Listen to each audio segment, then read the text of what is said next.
Hi hello ನಮಸ್ಕಾರ. ನಾನು ನಿಮ್ಮ ಪ್ರೀತಿಯ ಅಮೋಘ್ ಕನ್ನಡಿಗ. ನಾನಿವತ್ತು ಫಸ್ಟ್ ವ್ಲಾಗ್ ಸ್ಟಾರ್ಟ್ ಮಾಡಿದ್ದೀನಿ. ಸೊ ನೀವೆಲ್ಲ ಸಪೋರ್ಟ್ ಮಾಡಿ, ಲೈಕ್ ಮಾಡಿ.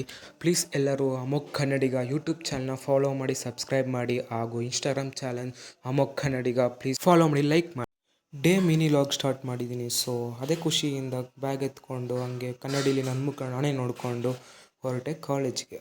ನಮ್ಮನೆ ಇರೋದು ಫಸ್ಟ್ ಫ್ಲೋರ್ಲಿ. ಸೊ ಅಮ್ಮಂಗೆ ಅಜ್ಜಿಗೂ ಅಲ್ಲೇ ಬಾಯ್ ಅಂತ ಹೇಳಿ ನಾನು ಹಂಗೆ ಸ್ಟೆಪ್ ಇಳ್ಕೊಂಡು ಬಂದೆ. ಸ್ಟೆಪ್ ಇಳ್ಕೊಂಡು ಬಂದು ನೋಡಿದ್ರೆ ಬೈಕ್ ಇರಲಿಲ್ಲ ಒಳಗಡೆ. ಸೊ ಬೈಕ್ ನಮ್ಮ ಮಾವ ಆಲ್ರೆಡಿ ನನಗೋಸ್ಕರ ಅಂತ ಆಚೆ ನಿಲ್ಲಿಸ್ಬಿಟ್ಟಿದ್ರು. ಸರಿ ಏನಾಯಿತು ಅಂತ ಅಂದ್ಬಿಟ್ಟು ನಾನು ಬೈಕ್ ಸ್ಟಾರ್ಟ್ ಮಾಡೋಕೆ ಹೊರಟೆ. ಸೊ ನಮ್ಮ ಬಾಸ್ ಗಣಪತಿ ಅವ್ರನ್ನ ಕೈ ಮುಕ್ಕೊಂಡು ಎಲ್ಲ ಒಳ್ಳೆದಾಗಲಿ ಇವತ್ತು ಅಂತ ಅಂದ್ಕೊಂಡು ಕೈ ಮುಕ್ಕೊಂಡು ನಾನು ಹೊರಟೆ. ಸ್ವಲ್ಪ ಬ್ಯಾಂಕಲ್ಲಿ ಕೆಲಸ ಇತ್ತು ಅನ್ನೋಕ್ಕೋಸ್ಕರ ಬ್ಯಾಂಕ್ ಹೋಗಬೇಕಾಗಿತ್ತು. ಸೊ ಬ್ಯಾಂಕ್ ಓಪನ್ ಇರಲಿಲ್ಲ. ಈ ಟೈಮಿಂಗ್ಸಲ್ಲಿ ಯಾವ ಬ್ಯಾಂಕ್ ಓಪನ್ ಮಾಡ್ತಾರೆ ಅಂತ ನಂಗೆ ನಾನೇ ಬೈಕೊಂಡು ATMಗೆ ಹೋದೆ. ಅಕೌಂಟ್ ಬ್ಯಾಲೆನ್ಸ್ ಇಲ್ಲ ಅಂತ ಕ್ಯಾಶ್ ಹಾಕೋಣ ಅಂತ ಹೊರಟೆ. ನೀವು ಅಂದ್ಕೊಂಡು ದೊಡ್ಡ ಅಮೌಂಟ್ ಅಲ್ಲ, ಜಸ್ಟ್ 100 ರುಪೀಸ್ ಹಾಕ್ಕೊಂಡು ಅಕೌಂಟ್ನ ಬ್ಯಾಲೆನ್ಸ್ನ ಸ್ವಲ್ಪ ಮೇಂಟೈನ್ ಮಾಡೋಕ್ಕೋಸ್ಕರ ಹಾಕೊಳ್ಳೋಕೆ ಅಂತ ಹೋದೆ. ಅದನ್ನು ತಗೊಂಡು ಬಸ್ ಸ್ಟ್ಯಾಂಡ್ಗೆ ಹೋಗಿ ಗಾಡಿ ಪಾರ್ಕ್ ಮಾಡಿ ನಮ್ಮ ಫ್ರೆಂಡ್ಸ್ನ ಹುಡುಕಿ ಅವ್ರು ಸಿಕ್ಕ ಮೇಲೆ ಬಸ್ ಹತ್ಕೊಂಡು ನಾವು ಹೊರಟ್ವಿ ಕಾಲೇಜ್ ಈಗ ನಮ್ಮ ಫ್ರೆಂಡ್ PPT ಅವ್ರನ್ನ ವೇಟ್ ಮಾಡ್ತಾ ನಿಂತಿದ್ದೀವಿ. ಯಾರ್ಯಾರು ಅಂದರೆ ನಾವು ಸಂಜಯ್ ಮತ್ತು ಜೀವನ್ ಕನ್ನಡಿಗ, ಗುಣಶೇಖರ್ ಅವರು ಬರೋದಿಲ್ಲ ಸ್ವಲ್ಪೋಸ್ಕರ ಅವ್ರು ಇವತ್ತು ಬಂದ್ರು ನೋಡಿ ಲಾಗ್ಗೆ ನಿಮಗೋಸ್ಕರ ಅಂತ ವರ್ಷದಲ್ಲಿ ಲಾಗ್ ಬಂದಿದ್ದಾರೆ. ಬನ್ನಿ ಇವಾಗ PPT ನಾವು ಅಂದರೆ ನಮ್ಮ ಪವನ್ ಗುರುಜರ್ ಬರ್ತಾರೆ. ಅವ್ರನ್ನ ವೆಲ್ಕಮ್ ಮಾಡೋಣ. ನಿಮ್ಗೆ ತೋರಿಸ್ತೀನಿ ಅವ್ರನ್ನ ನೋಡಿ. ಬಂದು ನೋಡಿ ಪವನ್ ಗುರುಜಿ PPT ಒಂದು ನಮ್ಮದಲ್ಲಿ ವಿಡಿಯೋ ತೆಗಿತಾರೆ ಅಂದ್ಬಿಟ್ಟು. ಯಾಕಂದರೆ ಅವ್ರದ್ದು ಪಾಸು ಎಡವಟ್ಟಾಗ್ಬಿಟ್ಟಿತ್ತು. ಅವರಿಂದ ಪಾಸ್ ಮಾಡ್ತಾರೆ, ಎಲ್ಲ ಮಾಡಿಸ್ಬಿಟ್ಟಿದ್ರು ಬೇರೆ ತವ. ಅದಕ್ಕೋಸ್ಕರ ಪ್ರೈವೇಟ್ ಹತ್ಕೊಂಡು ಬರ್ತಾವ್ರೆ. ಅಲ್ಲಿ ನೋಡಿ ಹತ್ಕೊಂಡು ನೋಡೋಯ್ತವ್ರೆ. ವೆಲ್ಕಮ್ PPT ಅವರೇ, ವೆಲ್ಕಮ್. ನಿಮಗೋಸ್ಕರ ನಾವು ವೇಟ್ ಮಾಡ್ತೀವಿ ಇಷ್ಟೊತ್ತಿಗೆ. ನಮ್ಮ PPT ಅವ್ರಿಗೆ ವೆಲ್ಕಮ್ ಮಾಡಾಯ್ತು. ಇವಾಗ PTP ಅವ್ರು ಓಡಾಡ್ತಾಯಿದ್ದಾರೆ ಎಲ್ಲಾದ್ರೂ ನೋಡಿ.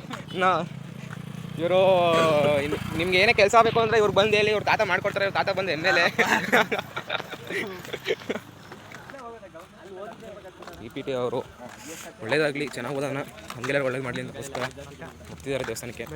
ಇವತ್ತು ವೆಗ್ನಸ್ಡೇ ಲ್ಯಾಬ್ ಕ್ಲಾಸ್ ಇದೆ. ಸೊ ಲ್ಯಾಬ್ ಕ್ಲಾಸ್ಗೆ ಇವತ್ತೇ ಫಸ್ಟ್ ಬರ್ತಿರೋದು ಇವರು. ನೋಡಿ ಲ್ಯಾಬ್ ಕ್ಲಾಸ್ 2 ಆಗಿದೆ, ಅದಾದಮೇಲೆ ಇವತ್ತು ಬರ್ತಿದ್ದಾರೆ. ಅಷ್ಟು ಇಂಟ್ರೆಸ್ಟ್ ಅವ್ರಿಗೆ, ಅದಕ್ಕೆ ಬೇಗ ಓಡ್ತಾವ್ರೆ. ನೋಡಿ ಎಷ್ಟು ಬೇಗ ಓಡ್ತಾ ಇದ್ದಾರೆ ಅಂತ, ಎಷ್ಟು ಇಂಟ್ರೆಸ್ಟ್ ಬಂದ್ಬಿಟ್ಟಿದೆ ಅವ್ರಿಗೆ. ಇದು ಇಲ್ಲದೆ ಕಾನ್ಸ್ಟೇಬಲ್ ಬೇರೆ ಎಕ್ಸಾಮ್ ಬರೆದಿದ್ದಾರೆ ಅವರು. ಏನಾಗುತ್ತೋ ಗೊತ್ತಿಲ್ಲ ರಿಸಲ್ಟ್ ಇನ್ನು. ಇವನು ತೋರಿಸ್ತಾ ಇಲ್ಲ, ಅಲ್ಲೇ ತೋರಿಸ್ತಿದ್ದು ಮಾತಾಡ್ತಿರೋದು. ನಾ ಹಿಂಗೆ ತೋರಿಸ್ಲಿಲ್ಲ. ಇದೇ ನಮ್ಮ ಕಾಲೇಜ್ ಎಂಟ್ರೆನ್ಸ್. ಸೊ ಇವಾಗ ನಾವು ಹೊರಡೆ ಹೋಗ್ತಾ ಇದ್ದೀವಿ. ನಾನು ನನ್ನ ಫ್ರೆಂಡ್ಸ್ ಗ್ಯಾಂಗ್ ಇವಾಗ ಹೊರಡೆ ಹೋಗ್ತಾ ಇದ್ದೀವಿ. ನೋಡಿ ನಮ್ಮ ಬಾಯ್ಸ್ ಗ್ಯಾಂಗ್ಸ್ ಇವಾಗ ಕಾಲೇಜ್ ಕ್ಲಾಸ್ಗೆ ಹೋಗ್ತಾ ಇದ್ದೀವಿ. ಈಗ ಸ್ಟಾರ್ಟ್ ಆಗಿದ್ದೇನೋ ಗೊತ್ತಿಲ್ಲ, ನೀವು ಹೋಗಿ ನೋಡೋಣ. ಎಲ್ಲದರಲ್ಲೂ ಫಸ್ಟ್ ನಮ್ಮ ಒಡೆಯರೇ ಫಸ್ಟು. ನೋಡಿ ನಮ್ಮ ಜೀವನ್ ಕನ್ನಡಿಗ ಅವರು ಎಷ್ಟು ರಾಜ್ಯರಾಷ್ಟ್ರವಾಗಿ ಹೋಗ್ತಿದ್ದಾರೆ. ಕ್ಲಾಸ್ ತೆಗಿತೈತೆ. ಸೊ ಕ್ಲಾಸ್ ಇನ್ನೂ ಸ್ಟಾರ್ಟ್ ಆಗಿರಲಿಲ್ಲ. ಸೊ ಇನ್ನೂ ಯಾರೂ ಬಂದಿರಲಿಲ್ಲ ಅಂತ ಅಂದ್ಬಿಟ್ಟು ಜಸ್ಟ್ PPT ರೆಡಿ ಮಾಡ್ಕೊಂಡು ಕೂತಿದ್ರು. ಸೊ ಟೈಮ್ ನೋಡಿದ್ರೆ ಈಗ 10:15 ಆಗಿತ್ತು. ಇನ್ನೂ ಯಾರೂ ಬಂದಿರಲಿಲ್ಲ. ಸೊ ಇನ್ನೂ ಸ್ಟಾರ್ಟ್ ಮಾಡಿಲ್ವಲ್ಲ ಅಂತ ನಾನು ನಮ್ಮ ಫ್ರೆಂಡ್ಸ್ ಎಲ್ಲ ಅಳಟೆ ಹೊಡಿತಾ ಕೂತಿದ್ವಿ, ನಮ್ಮ ಗ್ಯಾಂಗೆಲ್ಲ. ಸೊ ಕ್ಲಾಸ್ ಮುಗೀತು, ಇನ್ನೇನು ಲಂಚ್ ಬ್ರೇಕ್ ಇತ್ತು. ಸೊ ನಾನು ನನ್ನ ಶಂಭು ಅಂತ ಫ್ರೆಂಡು ಇಬ್ಬರೂ ಲಂಚ್ ಮಾಡಿಕೊಂಡು ಹಂಗೆ ಲ್ಯಾಬ್ಗೆ ಹೋದ್ವಿ. ಲ್ಯಾಬ್ಗೆ ಹೋಗಿ ಅಲ್ಲಿರೋ ಎಕ್ಸ್ಪೆರಿಮೆಂಟ್ನ ಪ್ರಾಕ್ಟೀಸ್ ಮಾಡಿದ್ವಿ. ಸೊ ನಮ್ಮ ಪಕ್ಕದಲ್ಲಿ ನಮ್ಮ ಒಡೆಯರು ಅಂದರೆ ನಮ್ಮ ಜೀವನ್ ಕನ್ನಡಿಗ ಅವರು ಕೂಡ ವರ್ಕ್ ಮಾಡ್ತಾಯಿದ್ರು. ಸೊ ಅದಾದಮೇಲೆ ವರ್ಕ್ ಮಾಡಿದ್ಮೇಲೆ ರಿಪೋರ್ಟ್ ತೋರಿಸ್ಬೇಕಾಗಿತ್ತು. ರಿಪೋರ್ಟ್ ತೋರಿಸಿ ಎಕ್ಸ್ಪ್ಲೈನ್ ಮಾಡಬೇಕಾಗಿತ್ತು. ಸೊ ಅದನ್ನು ಎಕ್ಸ್ಪ್ಲೈನ್ ಮಾಡಿ ಸರ್ಗೆ ಇನ್ನೇನು ಮಾಡೋದು ಅಂತ ಕೂತಿದ್ವಿ. ಸೊ ನಮ್ಮ ಜೀವನ್ ಕನ್ನಡಿಗ ಅವರು ಲೆಕ್ಚರ್ ಆಗಿದ್ದರು. ನೋಡಿ ನಮ್ಮ ಜೀವನ ಅವರು ಲೆಕ್ಚರ್ ಆಗ್ಬಿಟ್ಟಿದ್ದಾರೆ, ಪಾರ್ಟ್ ಟೈಮ್ ಲೆಕ್ಚರ್ ಆಗ್ಬಿಟ್ಟಿದ್ದಾರೆ. ಇವತ್ತು PTP ಅವರು ಸ್ಪೆಷಲಾಗಿ ಕಾಲೇಜಿಗೆ ಬಂದಿರೋ ಕಾರಣದಿಂದ ಇವತ್ತು ನಮ್ಮ ಜೀವನ ಅವರೇ ಅವ್ರಿಗೆ ಹೇಳ್ಕೊಡ್ತಾ ಇದ್ದಾರೆ. ನಾಳೆ ಇಂಟರ್ನಲ್ಸ್ ಇರೋ ಕಾರಣದಿಂದ ಇಂಟರ್ನಲ್ಸ್ ಇದೆ. ಜೀವನ ಇಂಟರ್ನಲ್ಸ್ಗೆ ಹೆಂಗೆ ಪ್ರಿಪೇರ್ ಆಗ್ತಿದ್ದೀವಿ. ಅಂದರೆ ಥಿಯರಿನ ಸ್ವಲ್ಪ ಓದಬೇಕು. ಲ್ಯಾಬ್ದೇನೋ ಟೆನ್ಷನ್ ಇಲ್ಲ. HREF ನಮ್ಮ ಜೀವನ್ ಕನ್ನಡಿಗ ಅವ್ರಿಗೆ ಏನು ಟೆನ್ಷನ್ ಇಲ್ಲ ಅಂತಂದರೆ ನಮಗೆ ಟೆನ್ಷನ್ ಇಲ್ಲ ಅನ್ನೋ ಲೆಕ್ಕನೆ. ನೆಕ್ಸ್ಟು ಹಿಂಗೆ ನಡೀತಿದೆ. ಡಿಸ್ಟರ್ಬ್ ಮಾಡೋದು ಬೇಡ, ನೆಕ್ಸ್ಟ್ ಮಾತಾಡೋಣ.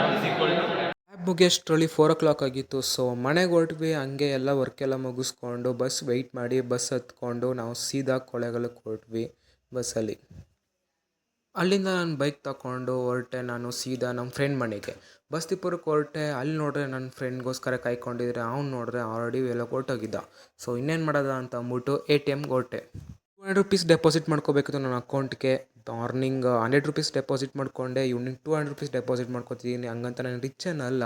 ಆ ₹200 ನಂದಲ್ವೇ ಅಲ್ಲ, ನಮ್ಮ ಫ್ರೆಂಡ್ದು. ಸೊ ಅವ್ನಿಗೆ ಕಳಿಸ್ಬೇಕಿತ್ತು. ಅದಕ್ಕೋಸ್ಕರ ನನ್ನ ಅಕೌಂಟ್ಗೆ ಹಾಕಿ ಅವ್ನಿಗೆ ಕಳ್ಸೋಕ್ಕೋಸ್ಕರ ಹೋದೆ.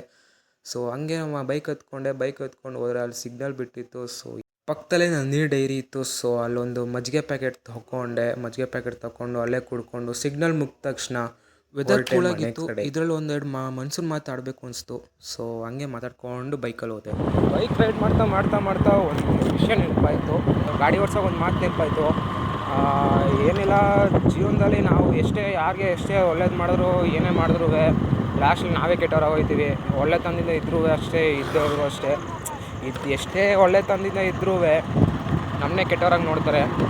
ಅದೇ ಬಂಡವಾಗಿ ಮಾತಾಡ್ಕೊಂಡು ನೈಸಾಗಿ ಮಾತಾಡ್ಕೊಂಡು ಅವ್ರಿಗೆ ಏನಿಗೆ ಬೇಕು ಅದ್ರ ಬಗ್ಗೆ ಮಾತಾಡ್ಕೊಂಡಿದ್ರೆ ಅವರೇ ಒಳ್ಳೆಯವ್ರಾಗಿ ಕಾಣಿಸ್ತಾರೆ. ನಾವೇ ಕಚಡಗಳ ಆಗ್ಬಿಡ್ತೀವಿ ಕೊನೆಗೆ.